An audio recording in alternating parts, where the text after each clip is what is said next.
नमस्कार दोस्तों।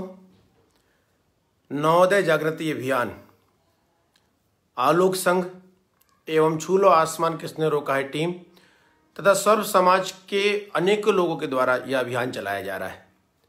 जब इस अभियान की शुरुआत हुई थी तो हमने इतना बड़ा नहीं सोचा था। इस अभियान को शुरुआत हुए तो 3 साल हो गए। पहले हमने 2 सेंटर खोले थे, फिर 5 खोले। लास्ट ईयर हमारे बहुत सारे बच्चों का सिलेक्शन हुआ, करीब 20 से अधिक बच्चों का सिलेक्शन हुआ, और इस साल हमने उसको एक बहुत ही व्यापक रूप से करने का निर्णय लिया और हम इसमें सफल भी होते जा रहे हैं। वैसे तो आज जिस विषय में मैं बात करूंगा वो 16 जनवरी को होने वाले नवोदय टेस्ट पेपर 2 के विषय में है, लेकिन साथ साथ मैं 4 विषयों पे बात करूंगा ताकि जो पहली बार मुझे इस अभियान के बारे में सुन रहे हैं उन्हें इस अभियान के बारे में जानकारी मिल जाए। आप भी अपने प्रश्न कर सकते हैं, मैं आपके प्रश्नों को भी लूंगा, हम लोग चर्चा करेंगे। तो आज के चर्चा के 4 बिंदु हैं। पहला कि नवोदय जागृति अभियान क्या है।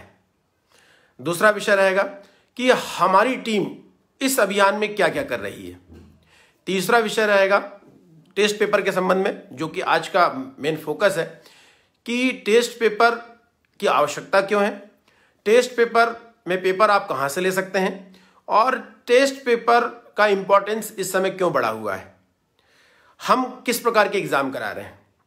और चौथा विषय रहेगा जो पिछले आज एक आदेश आया है कोविड प्रोटोकॉल को लेकर। तो बहुत सारे हमारे सेंटर में प्रश्न उठ गए कि सर ऐसे कोविड प्रोटोकॉल में हम किस प्रकार से एग्जाम कराएं, तो उस संदर्भ में भी मैं अपनी बात रखूंगा। तो आज मेरी चर्चा होगी नवोदय जागृति अभियान में हम क्या काम कर रहे हैं, टेस्ट पेपर के संबंध में और कोविड प्रोटोकॉल के संबंध में। तो चलिए शुरुआत करते हैं। नवोदय जागृति अभियान, मैं इस मंच के माध्यम से आप सभी का, वे सभी लोग जो प्रत्यक्ष या अप्रत्यक्ष रूप से नवोदय जागृति अभियान में सहयोग कर रहे हैं, उनका आभार व्यक्त करता हूं। नवोदय जागृति अभियान क्या था कि हम लोगों की जो टीम थी, मैं जैसे एक गाँव का रहने वाला हूँ और मैंने सिविल सर्विस क्वालिफाइड की, मुझे बहुत लोगों ने सहयोग किया। जब मेरा सिलेक्शन हुआ तो मैंने सोचा क्यों ना जिस प्रकार से लोगों ने मुझे सहयोग किया है उस प्रकार से मैं अन्य लोगों का सहयोग करूं। और जब हम सिविल सर्विस की बात करते थे, क्योंकि मेरा ये मानना है कि गांव में योग्यता की कमी नहीं है। मेरे जितने मित्र हैं सब मुझ जैसे ही योग्य थे, उनका दिमाग भी मेरे जैसा ही था, लेकिन वो आज छोटी नौकरियों में है या दूसरे व्यवसाय में और आगे नहीं निकल पाए, और मैं एक सिविल सर्विस जैसी कठिन एग्जाम पास करके आगे निकल गया। जब हमने इसका अध्ययन किया तो हमें लगा कि योग्यताओं की कमी नहीं है, कमी है एक्सपोजर की, कमी है प्रेरणा की, कमी है एक कॉन्फिडेंस की, क्योंकि गांव का बच्चा डर जाता है शहरों की बच्चों की तुलना में। तो अब बात आती है कि जब हमने सिविल सर्विस की तैयारी की तो बहुत सारे बच्चे हमने देखा कि गांव के बच्चे आगे नहीं आ पाते, केवल वही बच्चे आ पाते हैं, या अच्छा व्यवसाय वही बच्चा कर पाता है, अच्छी कंपनी वही खोल पाता है, या सर्वाइव वही कर पाता है जो गाँव का वो बच्चा जिसके परिवार अच्छे होते हैं, जो बाहर पढ़ा लिखा होता है, या जिसको अच्छा माहौल मिला हो। तो लेकिन देश ऐसा आगे नहीं बढ़ सकता। लोकतंत्र हम तभी मानेंगे क्योंकि हमारा 80% आज भी गांव में रहता है, और उस 80% में से केवल 1% है जिसको अच्छा एक्सपोजर मिल पाता है। तो मतलब गांव के 80% का 99% आज भी वो सुविधाएं प्राप्त नहीं कर पा रहा है, वो एक्सपोजर प्राप्त नहीं कर पा रहा है, योग्यता होने के बाद भी जिसकी योग्यता उसमें है, जहां वो आगे निकल जाता है। तो हमने जब इसका अध्ययन किया तो हमें लगा कि क्यों बच्चा गाँव का आगे नहीं निकल पाता, क्यों वो बड़ी एग्जाम से निकल पाता, क्यों बड़ा अधिकारी नहीं बन पाता, क्यों वो बड़ी इंडस्ट्री नहीं खोल पाता, क्यों वो अच्छी कंपनी में नहीं जा पाता, या क्यों वो सर्वाइव नहीं कर पाता आगे जाकर। तो हमने जब इसका अध्ययन किया तो हमें ऐसा लगा कि योग्यताओं की कमी नहीं गांव में कमी है, तो बच्चों में बेसिक कमजोर है उनका। बेसिक का मतलब बच्चों का इंग्लिश अच्छा नहीं है, क्योंकि गाँव में इंग्लिश का बहुत अच्छा प्रभाव नहीं है।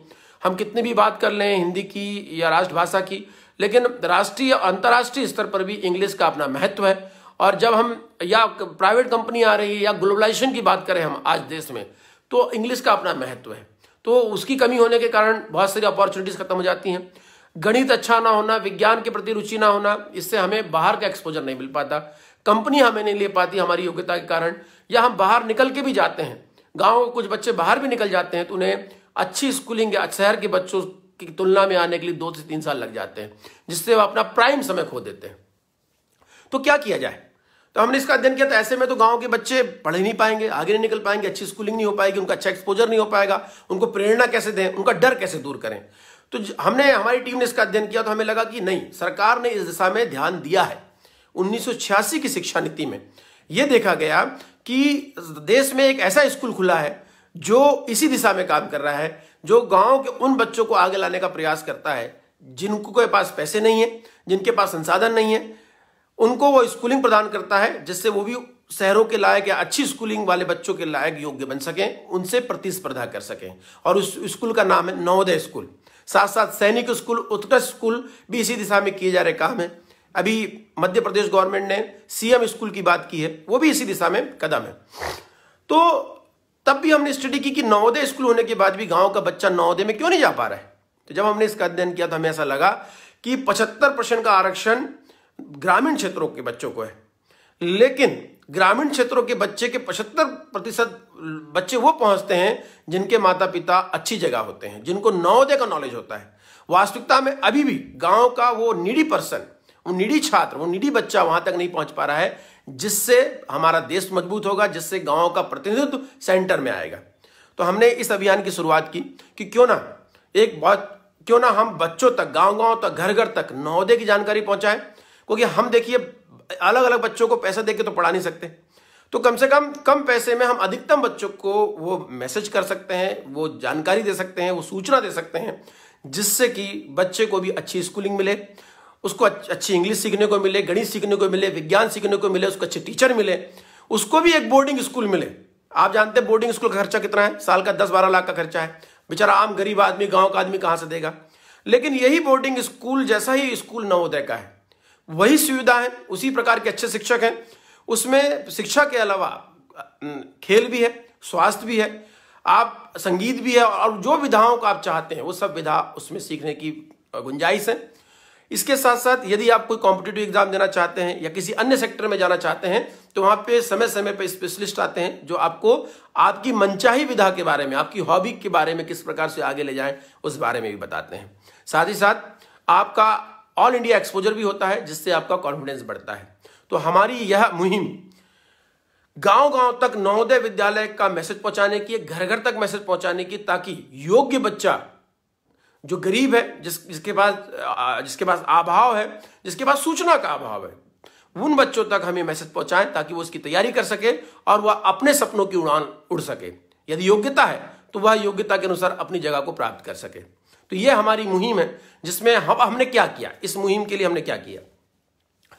हमने ये देखा कि पीएससी, यूपीएससी, कंपनी में अधिकतम जो बच्चे सिलेक्ट हो रहे हैं, या जो नवोदय स्कूल में पढ़ रहा है बच्चा, उसमें से अधिकतम बच्चा कहीं ना कहीं जिंदगी में सेटल हो गया। तो इसका मतलब यह भी है कि कहीं ना कहीं नवोदय से निकला हुआ बच्चा एक परिपक्व बच्चा होता है, उसको वो ज्ञान मिलता है जिससे वह वर्तमान की चुनौतियों का सामना कर सके।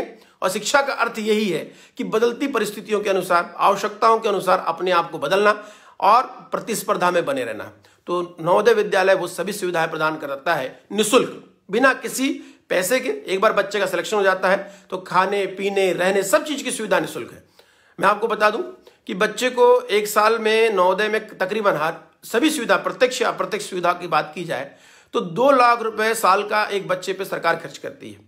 अगर 7 सालों की बात करें, 6वीं से 12वीं तक की, तो 14 लाख करीब सरकार खर्च करती है। और माता पिता के जो कुछ पैसे बचते हैं, मान लीजिए लाख रुपए साल के बचते हैं बच्चों के ऊपर जो खर्च होते हैं, तो इस प्रकार से 20 से 21 लाख का खर्चा बचता है। एक बेस्ट स्कूल मिलता है और सही समय पे मिलता है। मैं हमेशा कहता हूं कि यदि पेड़ की जड़ अच्छी है, पेड़ की पोषण अच्छा हुआ, सही समय पर पोषण दिया गया तो फल भी अच्छा देगा। तो बच्चे के साथ भी वैसी है, सही समय पर उसे सही गाइडेंस मिल गया और सही स्कूलिंग मिल गई तो वो भी अच्छा फल देगा।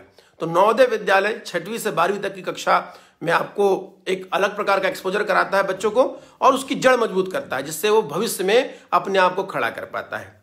तो हम क्या कर रहे हैं, देखिए हमने देखा कि क्या किया जाए। हमने देखा कि गांव में बहुत सारे बच्चे बेरोजगार हैं जो 10वीं 12वीं के ऊपर है, और ये जो एग्जाम होती है ये केवल होती है 5वीं के स्तर की एक एग्जाम होती है। तो कोई भी बच्चा जो 10वीं 12वीं निकला हुआ है वो एग्जाम उन बच्चों को पढ़ा सकता है। तो हमने गांव में लगातार मोटिवेशनल कार्यक्रम किए, गांव में बैठ के चालू की, और हमने इस प्रकार के क्लासेस खोलना चालू किए। उसमें उन बच्चों को हमने मौका दिया पढ़ाने का जो कमजोर थे, आर्थिक रूप से कमजोर थे और जो कम पैसे में पढ़ा सकते थे।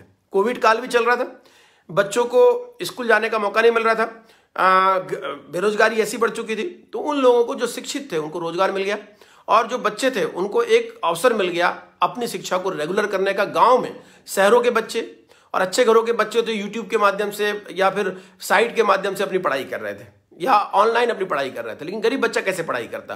तो हमने एक नया माध्यम निकाला जहां पर नवोदय की तैयारी करते हुए बच्चा पढ़ाई कर सकता था। तो हमने ऐसे शिक्षकों को ढूंढा जो उन बच्चों को पढ़ा सके और उन बच्चों के लिए काम कर सके। तो आज मैं बताऊं आपको, मैं अपने गृह जिले की गृह गांव की बात करूं, जाम लालबर्रा की, 125 बच्चे वहां पढ़ रहे हैं और एक गांव का माहौल बदल गया है।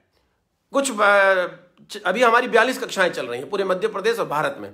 उन 42 कक्षाओं में हमने सोचा था कि बच्चे 1000-2000 रुपए लेंगे और पढ़ा देंगे।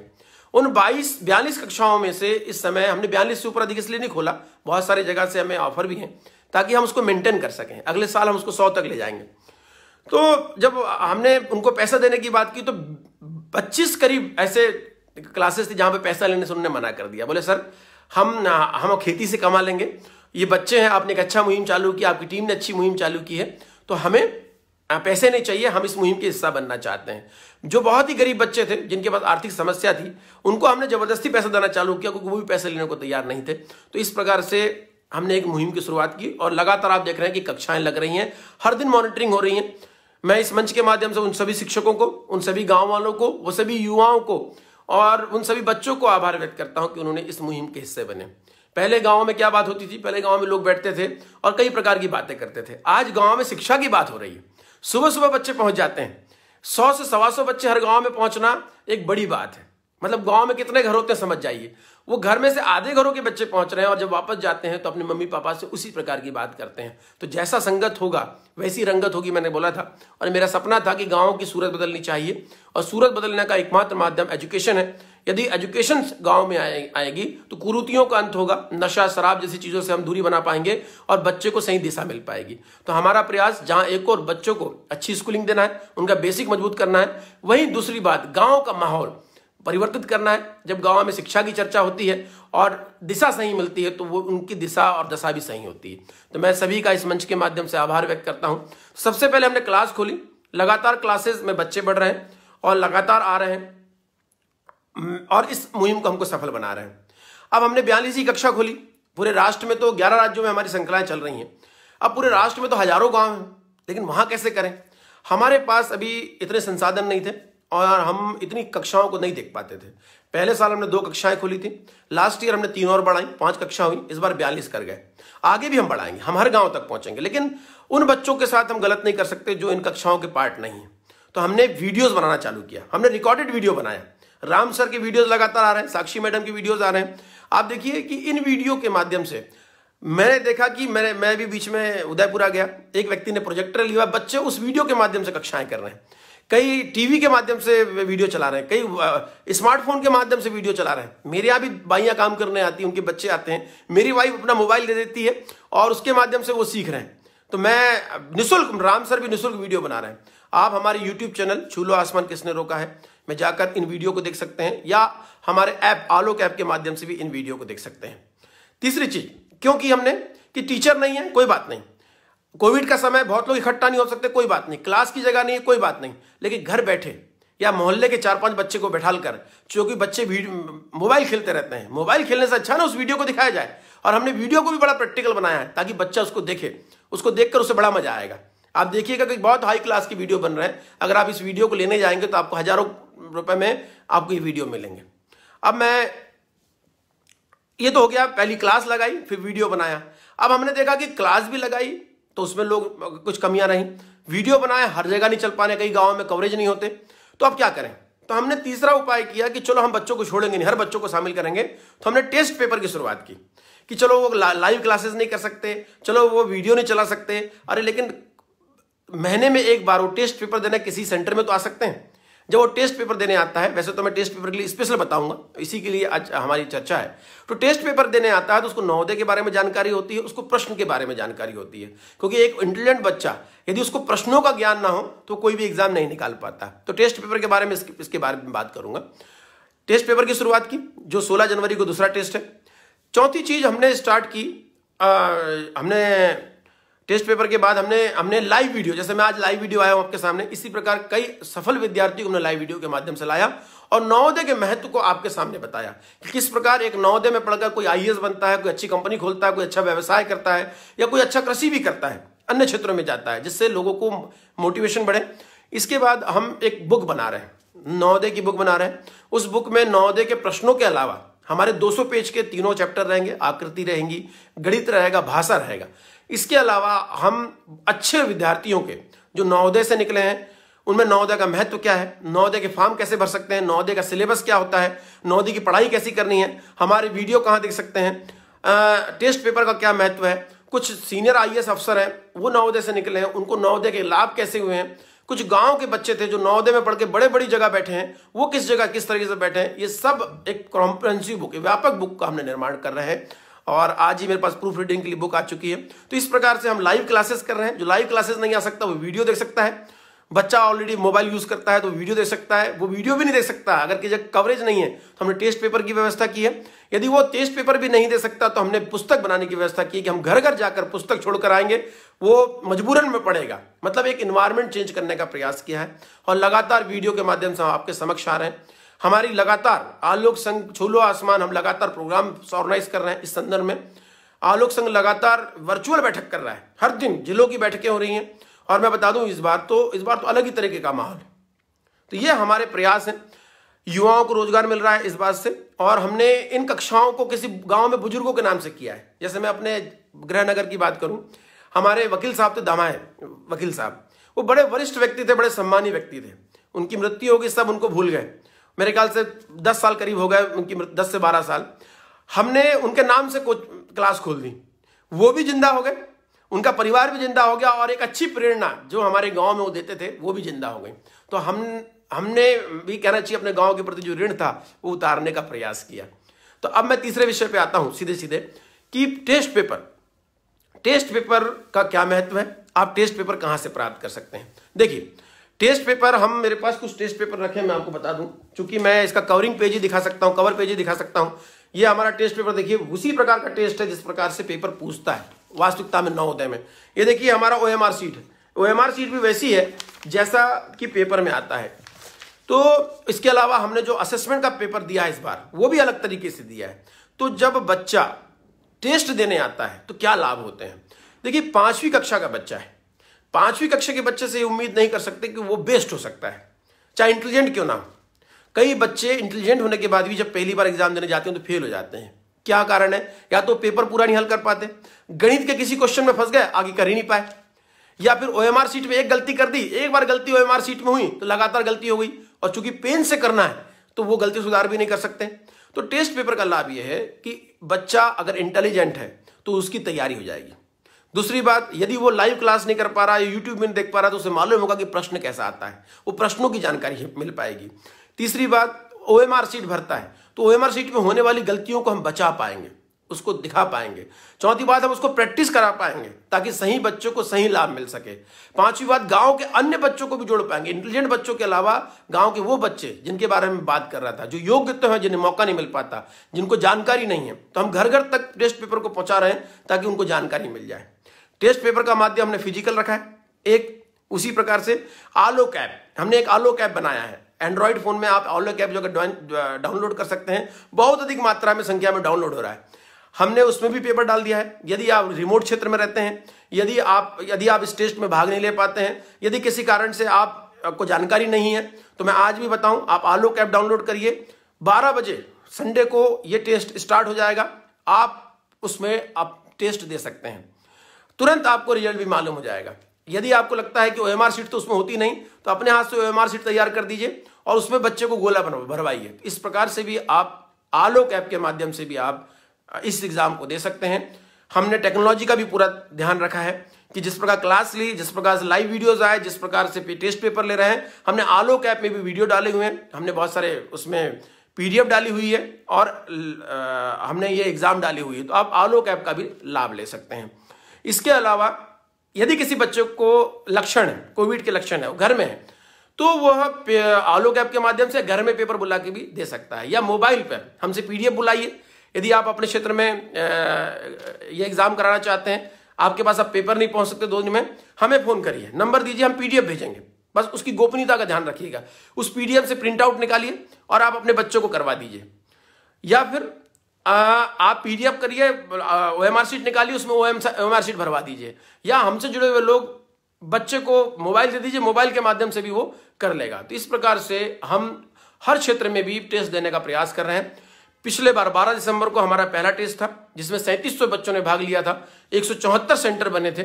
नरसिंहपुर जैसे जिले में, हमारे जिले में बहुत मेहनत की गई थी, जहां पे करीबन 40 सेंटर बने थे और 650 लोगों ने भाग लिया था। इसी प्रकार कई जिले थे, मध्य प्रदेश में कटनी हुआ, बालाघाट हुआ, अपना विदिशा हुआ, भोपाल हुआ, शिवपुरी हुआ, शिवपुरी बहुत आगे है इस मामले में, ग्वालियर हुआ, भिंड हुआ, मुरैना हुआ, इस प्रकार से हमारा इंदौर हुआ। मध्य प्रदेश के अलावा उत्तर प्रदेश हुआ, महाराष्ट्र हुआ। महाराष्ट्र में बहुत अच्छी तेजी से काम किया है। इस बार हम छत्तीसगढ़ भी जा रहे हैं, हम हैदराबाद भी जा रहे हैं, हम बुंदेलखंड के अलावा बुंदेलखंड भी जा रहे हैं, यूपी भी जा रहे हैं। तो कई क्षेत्रों में हमने, उत्तराखंड भी जा रहे हैं। तो इस प्रकार से हम अन्य क्षेत्रों में भी इस पेपर को दे रहे हैं। तो पेपर का लाभ ये होगा, आपके घर में कोई काम करने वाला व्यक्ति है, मजदूर है, किसान है, उसके बच्चों को आप दिलवाइए, यह आपका दायित्व बनता है। मेरा आप सभी से निवेदन है कि जो मुझे सुन रहे हैं, कि आप अपने बच्चों को हमारे माध्यम से पेपर दिलवाइए। ये एक चीज और बता दें, ये कोई आलोक संगठन छूलो आसमान का काम नहीं है, ये बच्चों के भविष्य का काम है। हम तो केवल एक चीज प्रोवाइड करा रहे हैं। यह हम सबका दायित्व बनता है। वो किसी भी संगठन से जुड़ा हो, किसी भी गांव से जुड़ा हो, किसी भी प्रकार का व्यक्ति हो, बच्चे हम सबके भविष्य हैं, गांव के भविष्य हैं। इसीलिए मेरा ये निवेदन है कि आप किसी भी संगठन से हो, किसी भी प्रकार का व्यक्ति हो, इस प्रकार की मुहिम का भागीदार बनिए। हमारा प्रयास है कि बच्चे आगे निकले। वो बच्चा आपका भी हो सकता है, वो बच्चा हमारा भी हो सकता है। कोई आवश्यकता नहीं है। मैं बिल्कुल कहता हूं कि ये किसी संगठन का कार्यक्रम नहीं, संगठन तो एक केवल माध्यम है, यह हम सबका कार्यक्रम है। बच्चे हमारे हैं, हमारे भविष्य हैं, किसी समाज की बात नहीं, सर्व समाज की बात है। सभी बच्चों को बिठाइए और एग्जाम दिलाइए। तो मेरा आपसे निवेदन है कि 16 जनवरी को 12 बजे फिजिकल टेस्ट दिलवाइए। फिजिकल टेस्ट नहीं दिलवा सकते तो आलोक ऐप के माध्यम से दिलवाइए। आलोक ऐप के माध्यम से नहीं दिलवा सकते तो नंबर हमें सेंड करिए, हम आपको पीडीएफ फाइल भेज देंगे, उसके माध्यम से दिलवाइए। यदि उसके माध्यम से नहीं दिलवा सकते तो मोबाइल के माध्यम से आप बच्चों को ओएमआर शीट भरवाना सिखाइए। बच्चे, जिस दिन आपके इस बच्चे में सिलेक्शन हो गया दोस्तों, घर बैठे ही उस बच्चे का कैरियर बन जाएगा, उसका भविष्य बन जाएगा।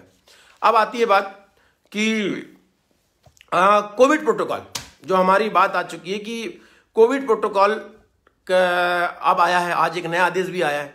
उस आदेश को मैंने पढ़ा। उस आदेश में लिखा हुआ है कि 1ली से 12वीं तक के बच्चों की स्कूलिंग नहीं लगेगी। लेकिन तीसरा पॉइंट कहता है कि शैक्षणिक काम 250 लोगों की संख्या पे कम में आप कर सकते हैं। चौथा पॉइंट कहता है कि आपको अगर कोई बंद कमरे में काम कर रहे हैं, हॉल में काम कर रहे हैं, तो वहां की कैपेसिटी से 50% रखना है। तो शैक्षणिक कार्यक्रम है हमारा, गांव के गांव में है, कोई दूसरे गांव में नहीं जाने वाला है। तो मेरा मानना है कि आप कोविड प्रोटोकॉल का पालन करते हुए, मास्क और सैनिटाइजर का उपयोग करते हुए, आप खुले में या फिर गांव में या छोटे रूप में, जहां पे 250 से ऊपर ना हो, मेरा तो मानना 250 क्यों, 100 से ऊपर भी ना हो, 50 से ऊपर भी ना हो, 50-50 की संख्या में दूर दूर बिठाकर आप उनका एग्जाम ले सकते हैं। आप सैनिटाइजर की व्यवस्था रखें, सभी बच्चों से बोले कि मास्क पहन के आएं। उससे आपका इन्फेक्शन भी नहीं फैलेगा, सरकार की गाइडलाइन का भी पालन कर पाएंगे और हम ध्यान भी रख पाएंगे। स्कूल लगातार लगता है, हर दिन लगता है, जिससे इन्फेक्शन की संभावना बढ़ जाती है। हॉस्टल में भी लगातार बच्चे रहते हैं, जिसमें इन्फेक्शन की संभावना बढ़ जाती है। ये एक दिन का कार्यक्रम है। तो मेरा मानना है कि बच्चे आए और दूरी पे बैठें, खुद ही दूरी पे बैठ जाए, कहीं भी बैठ जाए, बाहर बैठ जाए और उस दूरी पे आप उसको पेपर दे दीजिए, पेपर को वहीं छोड़ दे और घर चले जाए। तो इससे वो इन्फेक्शन से बच जाएगा और पेपर का भागीदार भी हो जाएगा। हमारा भी ध्यान है कि कोई भी बच्चा इन्फेक्टेड ना हो। ओमिक्रॉन कोविड बढ़ चुका है। जिम्मेदार नागरिक होने के नाते हमारा भी दायित्व बनता है कि हम सरकार की गाइडलाइन का पालन करें और अपने लोगों का ध्यान रखें। लेकिन गांव में हम इस प्रकार की दूरी का पालन करते हुए इस एग्जाम को पालन करवा सकते हैं। मेरा मानना है उस गाइडलाइन को भी हम देखें तो हम इस शैक्षणिक कार्यक्रम में 250 लोग और किसी भी हॉल में 50% की संख्या में रहकर हम काम कर सकते हैं। तो हम इसका ध्यान रखते हुए काम करें, कोविड गाइडलाइन का प्रयोग करें, मास्क का प्रयोग करें, सैनिटाइजर का प्रयोग करें। और यदि किसी बच्चे को सर्दी खांसी है या किसी के परिवार में सर्दी खांसी है तो उस बच्चे को पेपर घर में ले जाके दे दें या उसको ऑनलाइन हल करने के लिए बोलें, तो जिससे वो समस्या खत्म हो जाएगी कोविड से संबंधित, और हम सरकार की गाइडलाइन का भी पालन कर पाएंगे और कोविड के नियमों का भी पालन कर पाएंगे। तो मेरा मानना है कि इस बार मैं आपको एक और चीज बता दूं, इस बार हमने रिजल्ट के लिए भी स्पेशल रखा है। पिछले बार जब 3700 बच्चों ने भाग लिया, हमें और डिमांड थी, पहली बार इतना सफल होना, मैं तो सोच नहीं सकता था कि इतना सफल होगा। इस बार कम से कम 500 सेंटर बन रहे हैं और 10,000 से अधिक बच्चे, क्योंकि हमने 9,000 तो हमने केवल प्रिंट आउट निकाले और 300 और निकालने को बोला है ताकि जो कमी है वो हो जाए। तो 9,300 तो प्रिंट आउट निकाला है हमने। वो हमारा आलोक ऐप में बहुत सारे लोग देखने वाले हैं, बहुत सारे लोगों ने PDF बुलाया हमसे। तो 10,000 पेपर इस बार होने वाले हैं। 3700 से 10,000 होना और कम से कम 500 सेंटर का बनना एक बड़ी उपलब्धि है। मेरा मानना है कि गांव के सभी वरिष्ठ सरपंच, गांव के लोग, गांव के वरिष्ठ लोग, सभी लोग इस एग्जाम के भागीदार बने, क्योंकि आपके गांव के लिए, आपके बच्चों के लिए, आपके भविष्य के लिए, यदि आपके गांव से कोई बच्चा आगे निकलता है तो कल आपके गांव का विकास करेगा, आपके क्षेत्र का विकास करेगा। तो मेरा आप सभी से रिक्वेस्ट है कि इस मुहिम के भागीदार बने, नवोदय जागृति अभियान के भागीदार बने। बहुत सारे लोग इसमें सपोर्ट कर रहे हैं, कुछ लोगों का नाम लूंगा तो शायद वो हो जाएगा। आज विभिन्न क्षेत्रों के माध्यम से हम इसमें काम कर रहे हैं, बहुत सारे सोशल मीडिया ग्रुप हमें सपोर्ट कर रहे हैं। तो मेरा आपसे निवेदन है कि आप इस शैक्षणिक मिशन के भागीदार बने। जब बच्चा मजबूत होगा, अच्छा उसका बेसिक होगा, तो अच्छे एग्जाम की तैयारी करेगा और उसमें सफल होगा। इन्हीं बातों के साथ मैं आप सभी का बहुत बहुत आभार व्यक्त करता हूं, उन सभी लोगों का जो लगातार इस मुहिम में हमारे भागीदार बने हुए हैं, हमारे साथी बने हुए हैं, नीचे से लेकर ऊपर तक इस मुहिम में भागीदार कर रहे हैं। हाँ, लोगों ने मुझे पूछा कि भाई, जो मैं आपको बता दूं, जरूरत नहीं कि 25 लोग बैठे, जरूरत नहीं कि 50 लोग बैठे, जरूरत नहीं कि 100 लोग बैठे। अरे आपको मालूम हो जाए तो घर में 2-2, 3-3 लोगों को बिठा सकते हैं। और गांव के जो आर्थिक रूप से कमजोर बच्चे हैं वो गांव में चटाई पे बिठा सकते हैं। हमारी जितनी क्लासेस हो रही है, कहीं पे बेंच नहीं है। गांव का खुद बच्चा अपनी बैठने की व्यवस्था करके लाता है और गांव में वो लोग जो पढ़ा रहे हैं वो पूरी शिद्दत से पढ़ा रहे हैं। कई परिवार अपना घर दे रहे हैं, कई जगह तो कोठे में क्लास लग रही है। मैं आपको बता नहीं सकता, जहां पे बैल बनते हैं वहां क्लास लग रही है, वहां पे उन्होंने लीव दिया है, वहां पोत दिया है। तो हम लगातार जाते हैं, हम भी क्लास ले रहे हैं, मेरी वाइफ भी क्लास ले रही है, बाकी बहुत सारे लोग इस मुहिम के हिस्से बने हुए हैं, कई अधिकारी हिस्से बने हुए हैं। तो जरूरत नहीं है कि एक संख्या में एग्जाम हो। 16 जनवरी को 12 बजे सभी जगह एक साथ एग्जाम लें, कोविड प्रोटोकॉल का ध्यान रखते हुए एग्जाम लें। एग्जाम में संख्या पे ध्यान रखें। एक बच्चे को बैठाल के भी एग्जाम दिलाई जा सकती है, 5 बच्चों को बैठाल के भी एग्जाम दिलाई जा सकती है, 10 बच्चों को भी एग्जाम दिलाई जा सकती है। आप अपने घर में एग्जाम दिलाएं और मैं चाहता हूं कि गांव के वरिष्ठ लोग बच्चों के लिए चॉकलेट ले जाएं, एक अच्छा माहौल बनाएं। बस इसका ध्यान रखें कि सोशल डिस्टेंसिंग बनी रहे और सैनिटाइज करते रहें और मास्क लगा के रखें, जिससे आपके गांव में कोविड का भी फैलाव नहीं होगा और हमारा शैक्षणिक कार्यक्रम भी सफल हो जाएगा। मैं इन्हीं बातों के साथ आप सभी का बहुत बहुत आभार व्यक्त करता हूं, धन्यवाद व्यक्त करता हूं कि आप सभी इस मुहिम के भागीदार बने।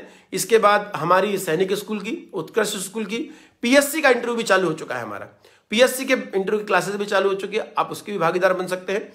आलोक ऐप के माध्यम से बहुत जल्दी PSC की एग्जाम भी आपके समक्ष होगी प्री के लिए, और इंटरव्यू की क्लास फिजिकल चालू हो चुकी है। जो बच्चे हैं वो भी हमसे संपर्क कर सकते हैं PSC के। तो इस प्रकार से यह मुहिम हमारी चल रही है। मैं आप सभी का धन्यवाद व्यक्त करता हूं और आप सभी से अंतिम बार अपील करता हूं, चाहे किसी भी संगठन से हो, कि वह बच्चों के भविष्य के लिए बाहर आए और वो एग्जाम कराए, बच्चों का भविष्य बनाए, अपने गांव का भविष्य बनाए। इन्हीं बातों के साथ मैं आप सभी का आभार व्यक्त करता हूं। बहुत बहुत धन्यवाद।